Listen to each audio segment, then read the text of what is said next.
बिस्मिल्लाहिर्रहमानिर्रहीम। डियर्स, आज जो है हमारा ये चैप्टर ख़त्म हुआ है और जो हम इसका एक्सरसाइज जो है वो कर लेते हैं।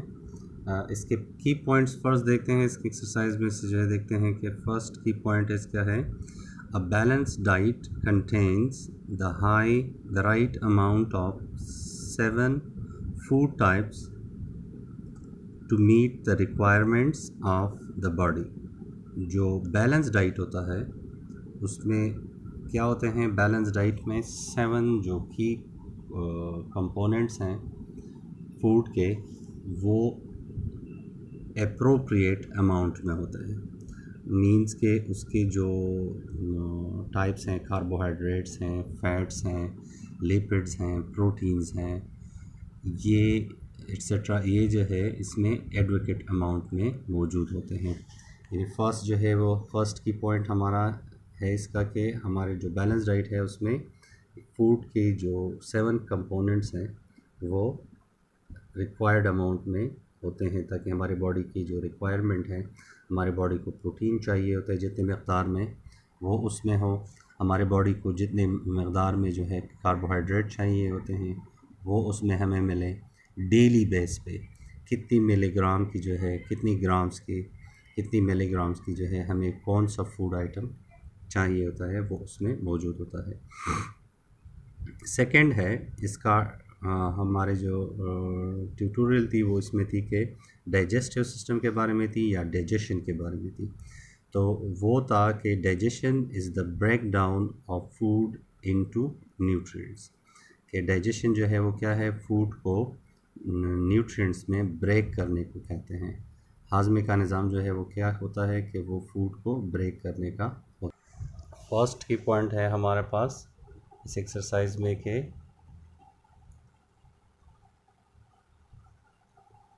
बैलेंस डाइट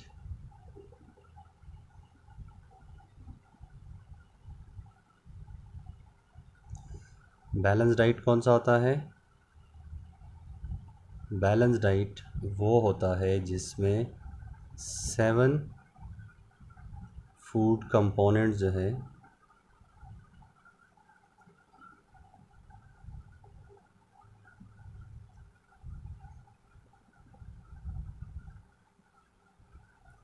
तो 7 food components are present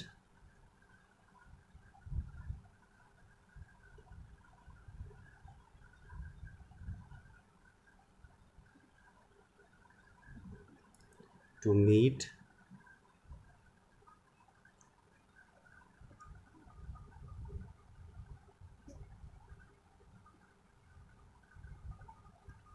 our body requirements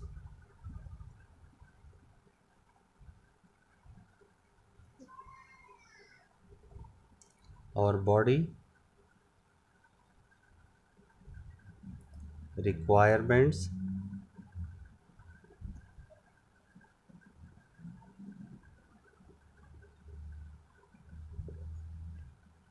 in adequate amount.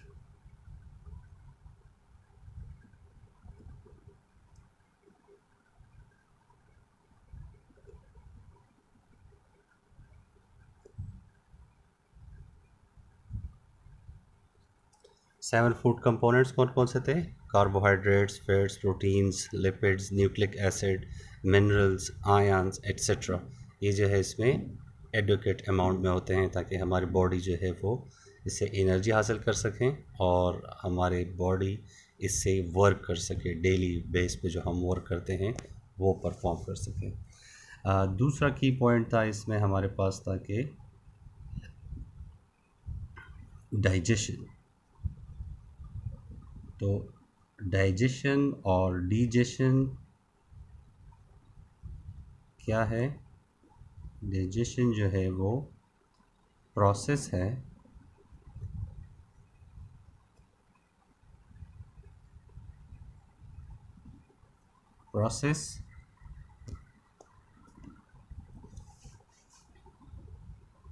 ये वो प्रोसेस है इन विच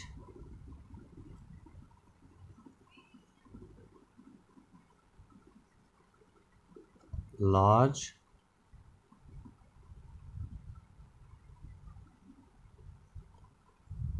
and complex, large and complex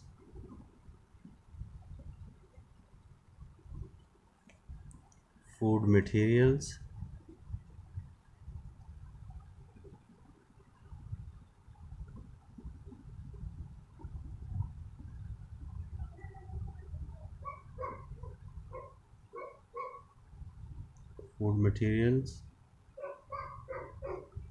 are broken down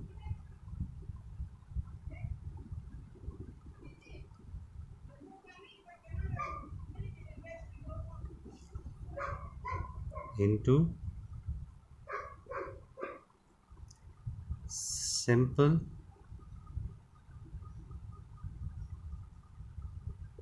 absorbable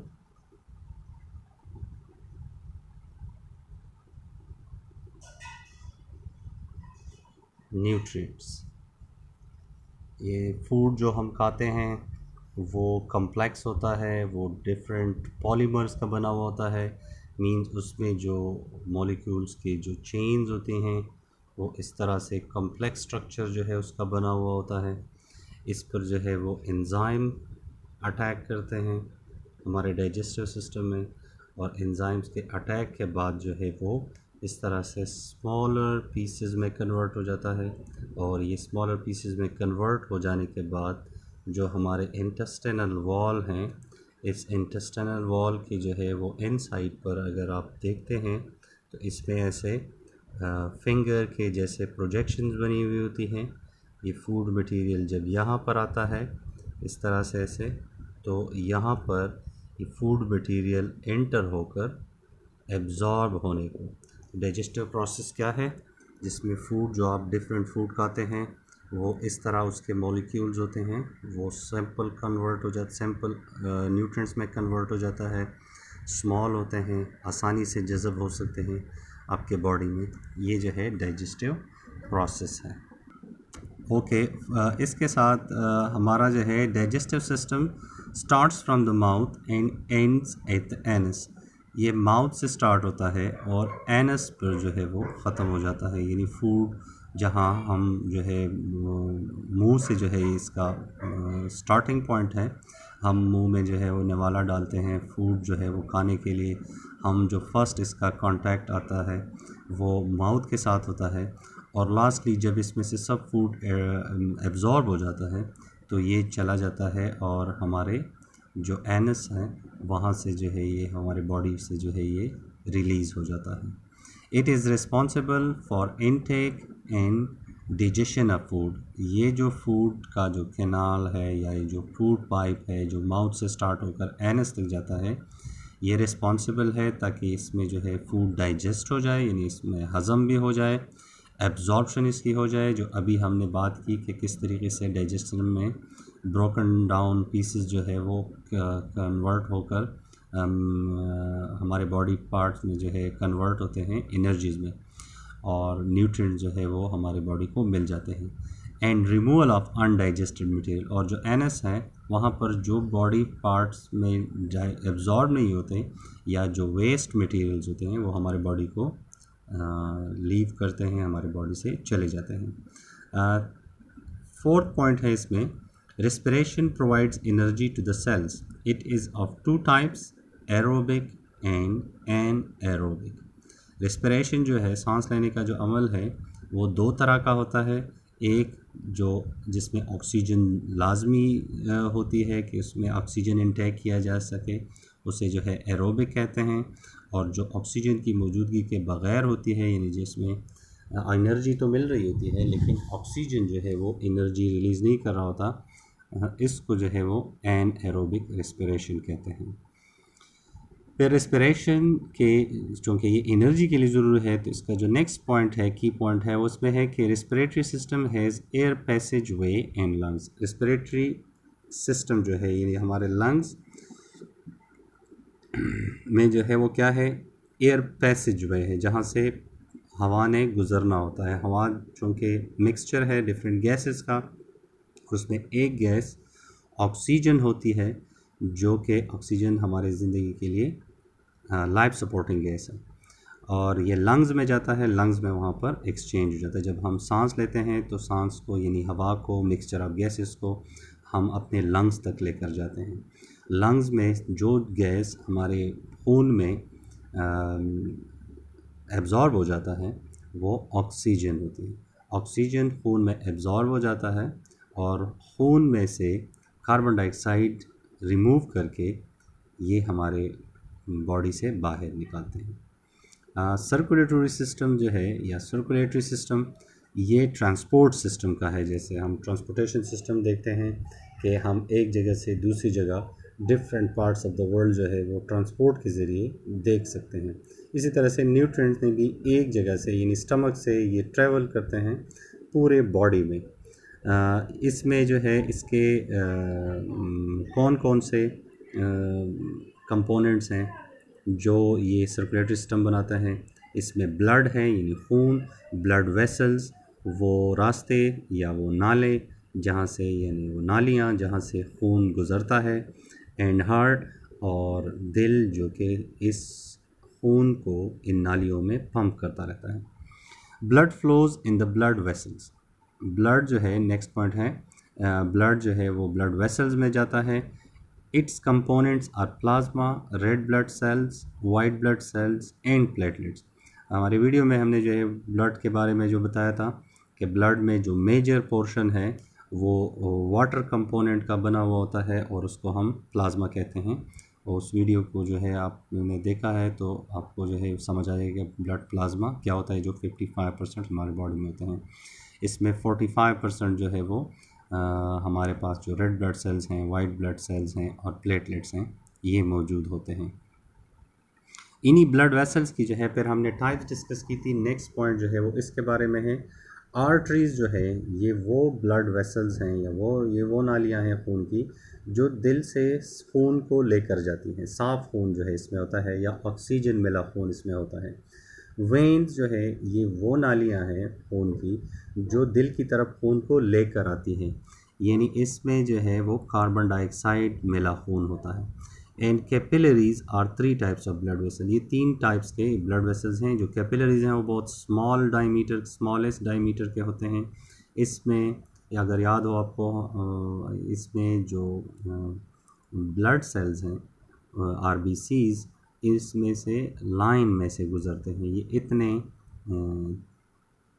thin होते हैं। इसका ल्यूमेन, इसके जो नालियाँ हैं इसमें स्पेस इतना नहीं होता कि ये सब गुच मुच ना हो जाएं या मिक्स ना हो जाएं, एक दूसरे के साथ जो है क्लम्प ना बना लें, क्लॉट ना बन जाए। तो ये बहुत ज़्यादा सिंपल होते हैं, स्मॉल होते हैं, इसमें से ये गुज़रते हैं। Blood is always confined in these blood vessels. हमारा ब्लड सर्कुलेटरी सिस्टम जो था वो क्लोज था क्योंकि वो इन ही ब्लड वेसल्स में कन्फाइंड होते हैं, मैसूर होते हैं, वो इसमें से नहीं निकल सकते। अगर कहीं पर कट ना लग जाए, ये वेसल जो है कहीं कटे ना, तो इसमें से खून नहीं निकलता, ये इसके अंदर महफूज रहता है। Heart pumps blood through out life. हमारी जब तक हम ज़िंदा रहते हैं हमारा खून जो है वो पंप होता है हमारे दिल के ज़रिए। It has 4 chambers. इसके जो है 4 खाने होते हैं, 4 चैम्बर्स हैं इसमें। Right atrium, right ventricle. ऊपर के जो खाने होते हैं उसको एट्रियम बोलते हैं, तो जो राइट साइड पर होता है उसको राइट एट्रियम बोलते हैं। उसके नीचे जो खाने होते हैं उसको वेंट्रिकल्स बोलते हैं। तो राइट एट्रियम के नीचे राइट वेंट्रिकल होता है, इन लेफ़्ट एट्रियम के नीचे लेफ़्ट वेंट्रिकल होते हैं। राइट साइड पर दिल के जो है वो डीऑक्सीजनेटेड खून आता है, यानी जो गंदा खून हम जिसे कहते हैं वो दिल के दाएं तरफ होता है, और जो लेफ़्ट साइड है उसे हम बाएं तरफ जो है वो उसमें ऑक्सीजनेटेड ब्लड होता है या साफ़ खून उसमें होता है। Oxygenated and deoxygenated blood are always separate from each other. Oxygenated और डीऑक्सीजनेटेड ब्लड जो है वो एक दूसरे से जुदा रहते हैं और मिक्सअप नहीं हो पाते। दिल में अल्लाह पाक ने ऐसे इसके लिए खाने बनाए हुए हैं कि वो खून जो है वो पंप होने के बावजूद और एक साथ पंप होते हैं, लेकिन वो मिक्सअप नहीं होते। अच्छा, अब हम जो है एक्चुअल एक्सरसाइज की तरफ आते हैं की पॉइंट्स के बाद। फर्स्ट जो है इसमें है क्वेश्चन नंबर ए, ये है choose the correct options. In options में से आपने जो करेक्ट ऑप्शन है वो आपने चूज़ करना है। इनमें से फर्स्ट क्वेश्चन क्या पूछा गया है? Hamna likes to eat junk food and refuses to eat fruits and vegetables. Hamna junks खाते हैं, यानी बर्गर, शॉर्मे और ये जो बाकी मटेरियल्स हैं, जो कार्बोनेटेड ड्रिंक्स वगैरह हैं, ये जो है इसकी शौकीन है। और फ्रूट्स नहीं खाती हैं, वेजिटेबल्स नहीं खाती, सेहतमंद चीज़ों से जो है वो इतनी ज़्यादा लगती नहीं इसकी। सो शी विल बिकम, वो क्या बनेगी? ऑप्शन ए है हमारे पास, फिट एंड एक्टिव, वो तंदुरुस्त और तवाना रहेगी। नहीं, ये ऑप्शन नहीं है। दूसरा ऑप्शन बी है, हेल्दी एंड स्मार्ट, वो स्मार्ट जो है वो रहेगी। सॉरी, ये ऑप्शन ए ही है, जंक फूड खाती है तो सॉरी नहीं, ऑप्शन ए नहीं है। हेल्दी एंड स्मार्ट, वो बी भी नहीं है, हेल्दी और स्मार्ट भी नहीं रह सकती। Lazy and fat, c option जो है वो है लेज़ी एंड फेट, ये ऑप्शन है। और एफिशिएंट एंड एनर्जेटिक, इसमें जो सी ऑप्शन है डियर्स, ये जो है बहुत ज़्यादा करेक्ट ऑप्शन है। इस choose fill in the choose the correct option में ये सबसे बेस्ट ऑप्शन है। अच्छा, Nasir developed asthma in childhood, Nasir को जो है एज़मा हुआ, दमे का मर्ज़ लाक हुआ बचपन में। His mother had a micro misconception, उसका जो है वो ख़याल था, उसकी अम्मी का ये ख़याल था, that dairy products and carrots increases asthma attacks. उनकी मदर का ये ख़्याल था कि जो दूध से बनी हुई चीज़ें हैं, डेयरी प्रोडक्ट्स और कैरेट्स जो होते हैं, गाजरें जो हैं, वो इसको जब वो ये खाता है तो उसको बढ़ाती हैं। So these should not be included in his diet, इसीलिए उसके डाइट में इसको इंक्लूड नहीं करना चाहिए। After few years he was unable to see in dim light and had repeated fractures. It is due to, और इसके कुछ सालों के बाद वो इस काबिल नहीं था कि वो कम अंधेरे में जो है वो कम लाइट में जो है, कम रोशनी में वो देख सके, और उसके जो बोन्स हैं उसमें जगह जगह पर फ्रैक्चर्स हुए थे, टूट टूट के जो है वो शिकार हो गए थे। तो इसकी वजह क्या थी? हमने बैलेंस डाइट में जो है वो डिस्कस किया था कि बैलेंस डाइट जो है अगर हम खाते हैं तो वो हम उसमें जो है वो डेयरी प्रोडक्ट्स होते हैं, और इसने जो है डेयरी प्रोडक्ट्स इस मदर ने अपने बच्चे को इस वजह से नहीं दिए कि उसके बच्चे को जो दमा है वो इस वजह से है। उसका ख़याल था वो डॉक्टर नहीं थी, और ना उसने किसी डॉक्टर से मशवरा किया था, ख़ुद से जो है वो ज़ुबैदा आपा के टोटके अपनाए हैं, जिसकी वजह से उसके बच्चे को ये प्रॉब्लम्स हुई हैं। इनमें से कौन सा प्रॉब्लम जो है इसको हुआ है? फ्रैक्चर्स हुए हैं, और डिम लाइट में जो है वो डिम लाइट में जो है वो कुछ अरसे के बाद वो देख नहीं पा रहा था। तो इसमें जो है वो कहते हैं कि डेफिशिएंसी ऑफ फाइबर्स, हाँ ये भी जो है डेफिशिएंसी, क्योंकि जो वेजिटेबल्स होते हैं उसमें फ़ाइबर्स होते हैं। Deficiency of vitamin A and calcium, ये बी ऑप्शन जो है ये ज़्यादा, इससे ज़्यादा वैलिड है, क्योंकि इसमें विटामिन ए है जो अंधेरे में या कम लाइट में जो है वो देखने में मदद देते हैं, और इसमें कैल्शियम है जो कि बोन को फ्रैक्चर होने से बचाते हैं। तो इसका जो बी ऑप्शन है इस चूज़ द बेस्ट ऑप्शन में, बी ऑप्शन जो है इसके लिए डियर ये करेक्ट है। तीसरा ऑप्शन है इसका डेफिशिएंसी ऑफ कार्बोहाइड्रेट्स, ये भी गलत है। कार्बोहाइड्रेट्स की डेफिशिएंसी की वजह से उसकी ग्रोथ जो है वो मुतासर हो सकती है, लेकिन उसको जो है इतनी ज़्यादा प्रॉब्लम नहीं होगी जो उन्होंने बताए हैं। डेफिशिएंसी ऑफ प्रोटीन्स, ये भी जो है नहीं है ऑप्शन। तीसरा ऑप्शन है हमारे पास, a team of climbers was climbing climbers जो थे वो क्लाइंबिंग कर रहे थे।